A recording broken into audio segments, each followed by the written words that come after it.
দয়া? হ্যাঁ, দয়া করতে পারি এক শর্তে। এই মেয়েকে যদি আমার ছেলের কাছে বিয়ে দিতে চান তাহলে 10 লাখ টাকা দিতে হবে।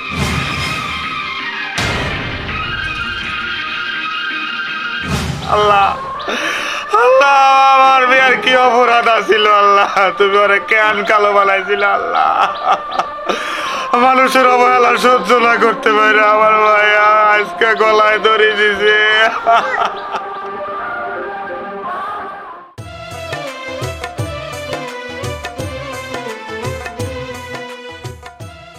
চানাচুরা বিস্কুট তাহলে বেজার টেস্ট হয়েছে। আর কোনো ব্যবস্থা নাই? হবে, সবই হবে, আগে মেয়েটা দেখান, এর ভিতরে রান্না বান্না শেষ হয়ে যাবে। ও তাদের করেন। বাবা শালার ঘটক তো দিয়ে খালি খাওয়া দাওয়া করতেছে। তুমি চুপ থাকো। আপনাদের আসতে কোনো সমস্যা নেই তো? না সমস্যা ওকে, পাকা রাস্তা, তেল তেলাই যাবো। হ্যাঁ ও বাবা তাহলে ওই নিয়ে আসলে দেখায়। মা আমার আমাইয়া তো সবকিছু আমারই করতে হবে। তাদের করেন। খান খান নেন আপনারা। না না না না, আমাকে বলতে হবে না, আমি আগের মতো খাইতে পারি না, ডাক্তার নিষেধ করছে তো তাই। ভাইজান নেন।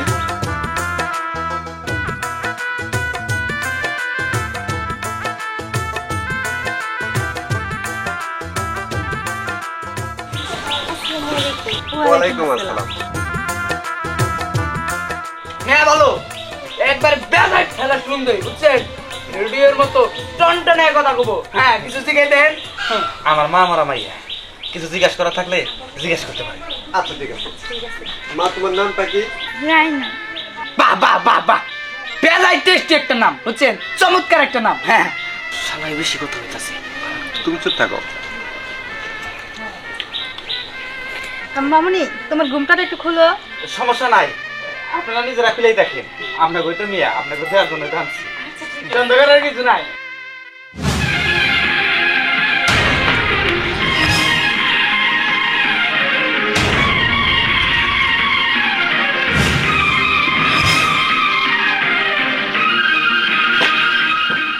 এই মেয়ে এটা কি করছে? এই মেয়ের একটু পানিশ টানিশ করে দিবেন না? এই মানে কি? মেয়ে এত কালো? না না, এই মেয়ে দিয়ে আমার ছেলের সম্পর্ক করা কোনোদিনই সম্ভব না। বাবা আমি তো শেষ, আমি এই মেয়ের বিয়ে করবো না। তুমি থামো। এই চলো ভাইজান, আপনারা যাবেন না, আপনারা একটু দয়া করেন, মা আমার আমাইয়া। দয়া? হ্যাঁ, দয়া করতে পারি এক শর্তে। এই মেয়েকে যদি আমার ছেলের কাছে বিয়ে দিতে চান তাহলে 10 লাখ টাকা দিতে হবে।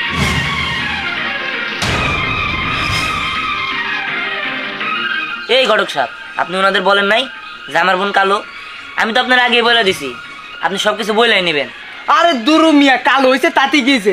এলাকায় কি কোনো বিউটি পার্লার আছিল না? হ্যাঁ কোনো বানিশ টানিশ একটা ডলা দেওয়ালেন না?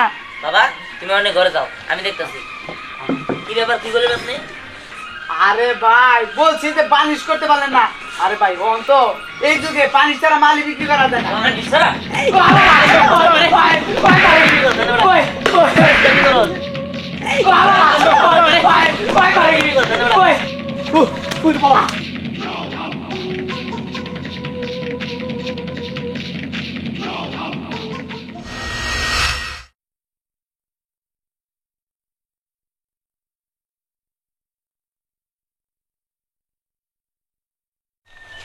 দিহান তুই এখানে একা একা মন খারাপ করে দাঁড়ায় রইছিস? ও ভালো কথা, আমি না তোদের বাড়িতে হাউকায়ের শব্দ পাইলাম, কি হয়েছে রে? আর বলিস না, আমার বোনটা দেখতে আইছিল, আমার বোন কালো দেখা বিয়ে ভেঙে গেছে। আমি ঘটককে কতবার করে কইলাম যে আপনি সবকিছু বলে নিন, বলে নেওয়ার পরে যে বিয়ে করার করবো, আর না করলে না করবো। সে না বইলা লুকায় নিয়ে তারপরে নিয়ে আসছে, বাড়িতে একটা হট্টগোল সৃষ্টি করছে, তাই ঘটককে ধরে পিটাইছি। তাই বলে ঘটককে ধরে পিটাইছো? বারবার যদি ঘটককে ধরে মারামারি করস পিটাস, তাইলে কি কোনো ঘটক তোর বোনের বিয়ে নিয়ে আসবো? হ্যাঁ তাদের কি ঠেকা পড়ে রইছে? দরকার নাই, আমার বোনের বিয়ে হওয়ার দরকার নাই। আমার বোনের প্রয়োজন হলে আমি অন্য জায়গায় পাঠাই দিব, ঢাকা পাঠাই দিব। ওই জায়গায় পড়ালেখা করে ডাক্তার ইঞ্জিনিয়ার হবো। প্রয়োজন হলে বোনরে বিয়াই দিব না। শর্ট। কত কালি আর তোর বোনের ধরে রাখবি বল? এই সমাজ তা তো মানবো না। মেয়ে মানুষ, একদিন না একদিন বিয়ে তো দিতেই হইব। যাই হোক, আমি আর ওদের বিষয়ে কি কমু।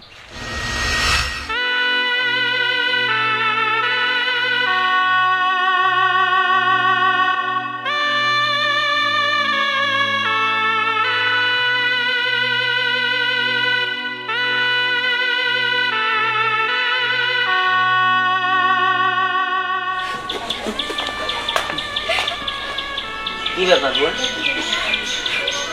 তুই কান্দাছিস কেন? দেখো ভাইয়া, আমার জন্য আর তোমাদের কষ্ট করতে হবো না। আমি আর বিয়ে করতে চাই না। আমি ভালো করে পড়াশোনা করবো, তাই হবো। আমার বিয়ে করার দরকার নাই। তুই এগুলো কি হইতেছিস বোন? বুঝতে পারছি, তুই চিন্তা করিস না বোন, তুই পড়ালেখা করতে থাক। আমি তোর জন্য এমন একটা ছেলে নিয়ে আসবো যে তোরই শুধু ভালোবাসবো, তোরা ছাড়া কিচ্ছু বুঝবো না। তুই চিন্তা করিস না, তুই শুধু কিছুদিন ধৈর্য ধর, দেখবি সব কিছু ঠিক হয়ে যাবো। আর বাবা, তুমিও কান্না করো না। তুমিও যদি কান্না করো তাহলে তো আরো কষ্ট পাবো। দিহান, একটা কাজ করতে পারবি বাবা? আমার বাজার থেকে 20 টাকার বিষ কিনে এনে দি, আমি খেয়ে মরে যাই। আমার আর সহ্য হয় না রে বাবা। আমি কেবল হতভাগ্য বাবা, আমি আমার মেয়ের একটা পাত্র জোগাড় করতে পারলাম না। হ্যাঁ, একটা ভালো পাত্র জোগাড় করতে পারলাম না। না বাবা, তুমি যদি এইসব উল্টা পাল্টা কথা কও তাহলে আমার দুই চোখ যেদিক দেয় সেদিক কিন্তু চলে যাবো। না বাবা, এই কাম করিস না। এই কাজ করলে আমি বাঁচব না। তোরা ছাড়া আবার এই দুনিয়ায় কেউ নাই রে বাবা, কেউ নাই। ঠিক আছে, এবার চলো ঘরে চলো, চলবো।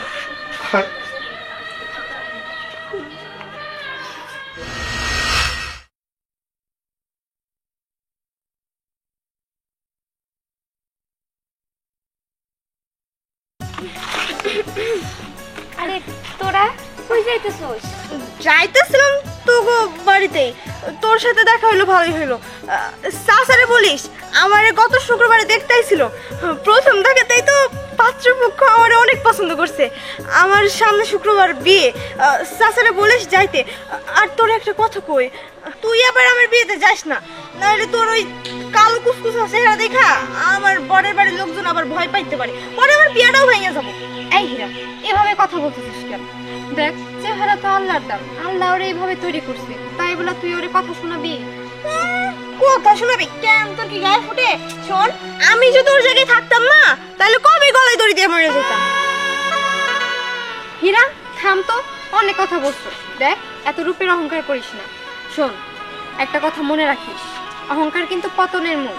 একদিন তোর পতন হবে দেখিস। তাছাড়া মানুষের গুণটাই আসল, রূপটা চিরদিন থাকে না। উফ, তুই চুপ করবি? না না, আমার জন্য তোদের দুজনের মাঝে ঝগড়া বাজাইতে হবো না।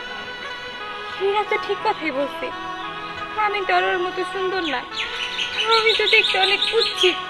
এর জন্যই তো এলাকার মানুষ সবাই আমার অন্য চোখে দেখে, কেউ আমার দেখতে পারে না, সবসময় শুধু আমার বিয়ে ভেঙে যায়।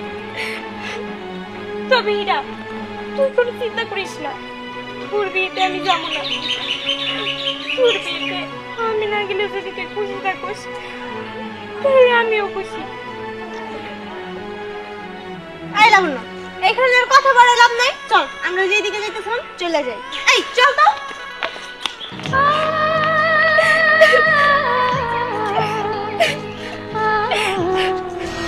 শুনেন কাকা, পুলার বাপেরে অনেক বুঝায় রাজি করাইছি, বুঝছেন? 10 লাখ টাকার জায়গায় 5 লাখ টাকা। 5 লাখ টাকা? দূর মিয়া, 5 লাখ টাকা এই যুগে কোনো বিষয় হলো? হ্যাঁ, আর আপনার মেয়েটা হচ্ছে কালো, আপনার কালো মেয়েটা যত তাড়াতাড়ি ঘর থেকে দূর করতে পারবেন তত তাড়াতাড়ি ভালো। 5 লাখ টাকা দিয়ে দূর করে দেন, নাহলে তো ঘরে খান দেবই দেওয়া লাগবো। সবই বুঝলাম, নগদ তো কোনো ক্যাশ টাকা নাই আমার কাছে। টাকার মধ্যে বাপের এক টুকরা চকে জমি আছে। আর চাচা, জমিটুকু বিক্রি করে দেন, বিক্রি করে দিয়া এই কালো মেয়েটারে ঘর থেকে খেদান। এই কালো মেয়েটারে যখন বিয়া না দেহারেন, বসে গেলে পরে কিন্তু বিয়া দেহারবে না। ওই পুলারে খুব জোর করে রাজি করাইছি। ঠিক আছে বাবা, তুমি যেহেতু কইলে জমিটা বিক্রি করে ফেলাই, কিছু করার নাই। মেয়া যখন বিয়ে তো দিতে হইব। হ্যাঁ, কালো মেয়া তাড়াতাড়ি ঘর থেকে খেদাই দেন, তাহলে আমি তাহলে উঠি। ঠিক আছে, যাই, আসসালামু আলাইকুম। ওয়ালাইকুম আসসালাম।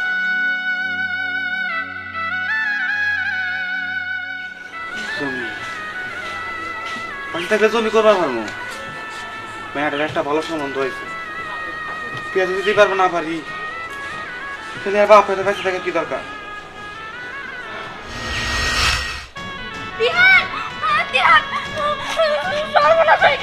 সর্বনাশ কেন, কি হয়েছে? রায়না গলায় দড়ি দিছে। কি বললি?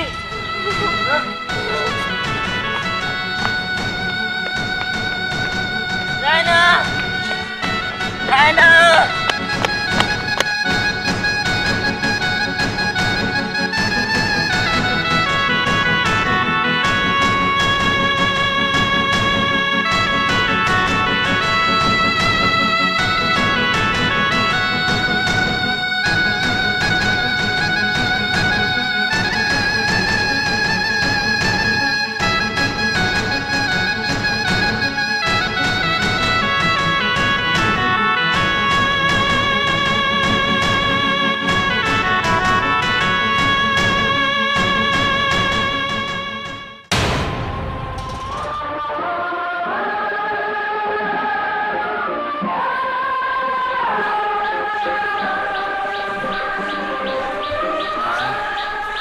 গেছে বাজান, আমার রায়না ঘুমাইছে বাজান। ডাক দিস না, ডাক দিস না, ওর ঘুম ভেঙে দেবো বাজান। আমার রায়না ঘুমাইছে, একবার চিরে ধরে ঘুমাইছে। ও আর কোনোদিন থাকবো না বাজান। ওর জন্য টাকা খরচ করতে হবো না, আর টাকা লাগবো না। ওর বিয়া দিতে আর টাকা লাগবো না। ওর জন্য আর মাথা খুঁজতে হবো না, আর মাথা খুঁজতে হবো না। আমার মেয়া দুনিয়া ছেড়ে চলে গেছে। আল্লাহ আল্লাহ, আমার মেয়ের কি অপরাধ আছিল আল্লাহ, তুমি ওরে কেন কালো বানাইছিল আল্লাহ। মানুষের অবহেলা সহ্য না করতে পারে আমার ভাই আজকে গলায় দড়ি দিছে। বাবা তুমি কাঁদো না, আমার বোন আত্মহত্যা করছে। যে দড়ি দিয়া আমার বোন ফাঁসি নিছে, সেই দড়ি দিয়ে আমি সমাজের গলায় ফাঁসি দিব।